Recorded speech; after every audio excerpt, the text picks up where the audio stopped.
Hello guys, welcome back to this channel. In today's video, I'm going to show you how you can recover deleted project on CapCut PC.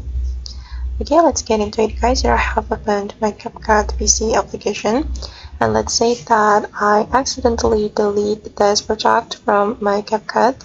I'm just going to delete it like this, and if you want to restore or recover this deleted project, we can go to the trash right here. Just click on the trash, and then you can choose the project you want to restore. I'm just going to restore this one and click on this icon to restore the project.